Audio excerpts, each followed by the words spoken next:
In Southeast Asia, particularly in Thailand, Cambodia, Laos, Vietnam, Indonesia, Malaysia, Singapore, and Brunei, they are commonly known in making fabrics.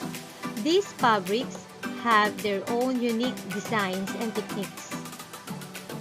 In Thailand, Thai silk is produced from the cocoons of Thai silkworms. It is mainly produced in Korat, which is the center of the silk industry in Thailand. Thai weavers from the region raise the caterpillars on the steady diet of mulberry leaves. Today, Thai silk making is one of the finest arts in the world, a product of a unique manufacturing process and bearing unique patterns and colors. The production of silk all begins with the silkworms munching away on mulberry leaves.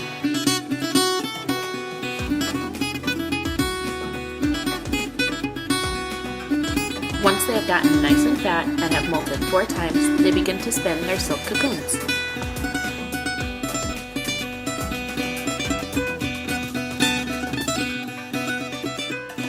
Some cocoons are chosen for the silk making process. They are boiled to allow the threads to unravel from the cocoons, and then the threads are spun together and to make into a larger thread which can be used for the weaving.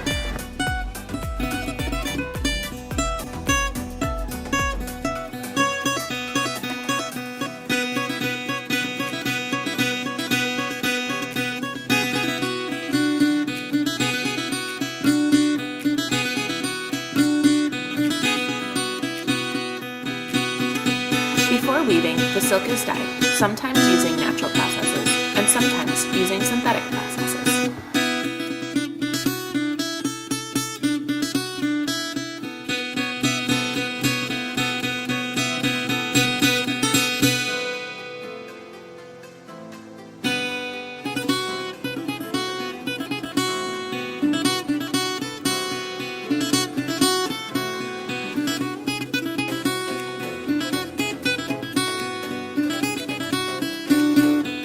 Once enough thread has been made and dyed to the desired color, it is strung up onto a loom and woven into a bolt of fabric.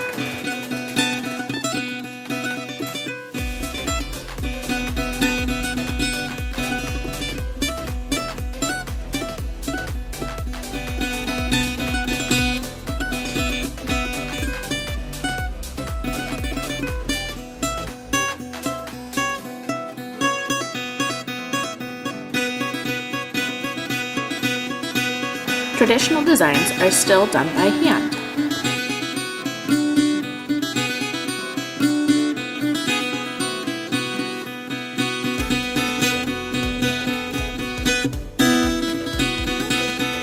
While simple solid colors are a much quicker process.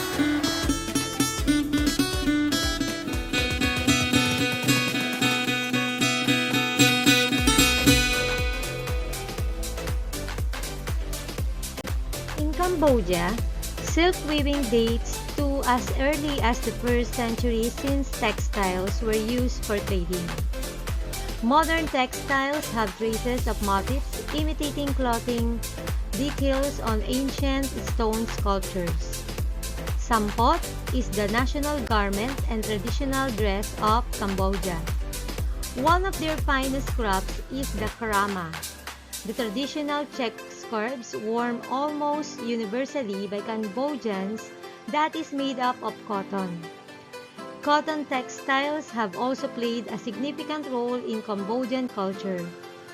Though today, Cambodia imports most of its cotton, traditionally woven cotton remains popular. There are 2 main types of Cambodian weaving. One is ikat technique. To create patterns, weavers tie and dye portions of weft yarns before weaving begins. Patterns are diverse and vary by region. Common motifs include lattice, stars, and spots. Number 2 is an even twill. It yields single or 2-color fabrics, which are produced by weaving 3 threads so that the color of one thread dominates on the other side of the fabric. while the two others determine the color of the reverse side. Traditionally, Cambodian textiles have employed natural dyes coming from insect nests, which have red dye, indigo, which have blue dye, prohook bark, yellow and green dye, and the ebony bark, which have the black dye.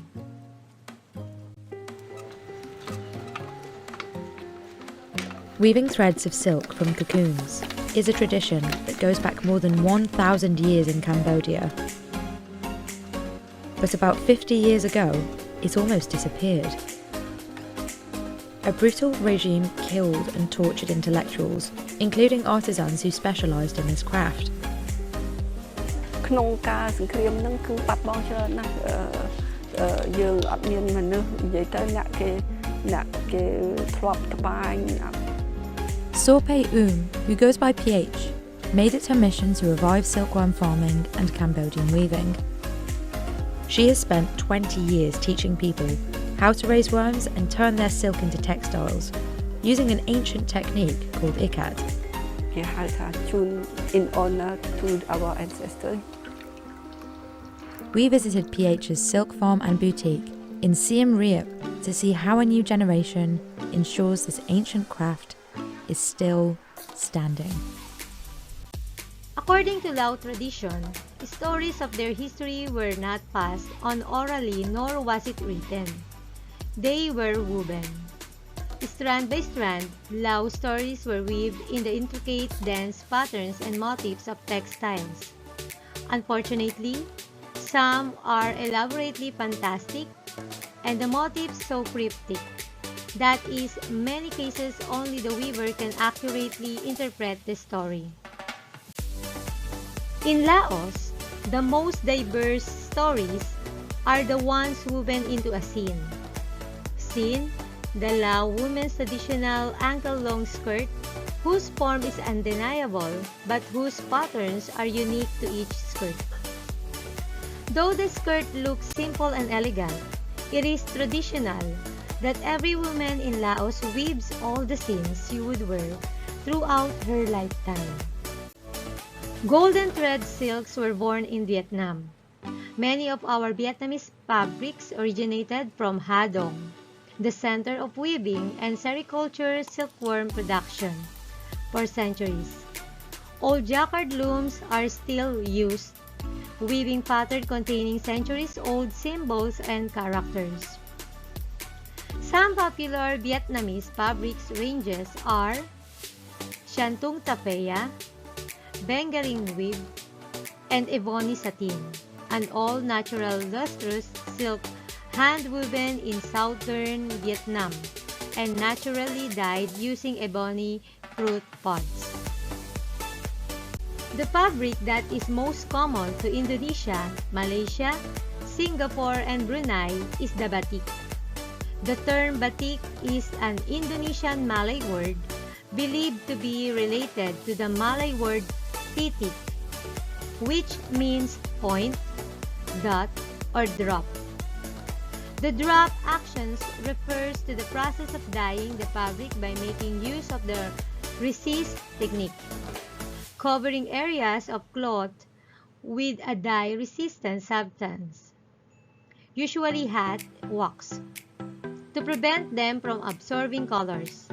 This technique has been taught for over 1,000 years.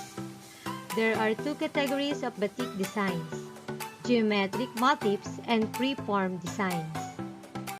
Modern batik designs depend on the creativity of their designers. Naturalistic motifs like leaves, flowers, and birds have been utilized to create elaborate and intricate designs. Indonesia's kebaya and batik shirts, which are the upper garments, serve as the national costumes, paired with kamben and sarong, a cloth wrapped around in hips. Their designs are intricate with flowers, geometric shapes, or animals depending on regional traditions. Silk, thin cotton, semi-transparent nylon, or polyester materials is used in the primary, secondary, and tertiary colors, and pastels is used in coloring. They harmonize it with the earth colors and their monochromes. As you can see in the picture, Indonesian women wearing kebaya, the national costume of Indonesia. In the middle, a Java native wearing kemben. And the last picture shows the Indonesian women wearing their sarong. In Malaysian batik, it has incorporated leaves and flowers to avoid the interpretation of human and animal image as idolatry, in accordance with the local Islamic doctrine. These make their marks in batik look similar to Indonesia. It is also famous for its geometric designs and spirals. There are two main types of batik. One is the hand-painted batik. The artist uses the canting, a small copper container with one or more different size pipes. And the other one is black printed batik, done by welding together strips of metal to form a metal block. The metal block is then dipped into molten wax and pressed against the fabric to make a pattern. In Singapore, the existence and use of batik has been recorded since 12th century, but has receded in popularity through the years. Nowadays, batik is pictured in as the uniform of flight attendants for the official flag carrier airlines of Singapore, Indonesia, and Malaysia. In Brunei, there is also traditional textile called batik, but it is uniquely different from Indonesia, Malaysia, and Singapore. Its designs have their national flower, the simpur, sumboy-sumboy or pitcher plant, and Brunei's traditional design of air mulay.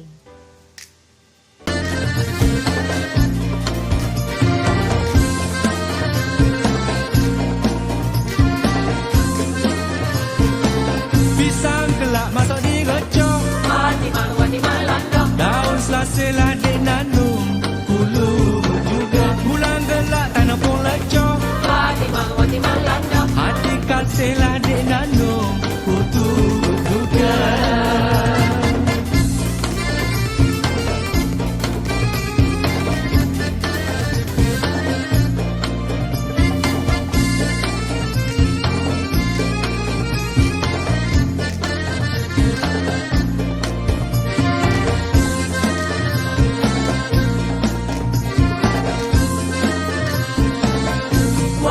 Wati-mang landok, landok sesama landok, turun ke pantalah dek nandung, membeli beras. Kalau hendak sesama hendak, wati-mang landok, kakak berantalah dek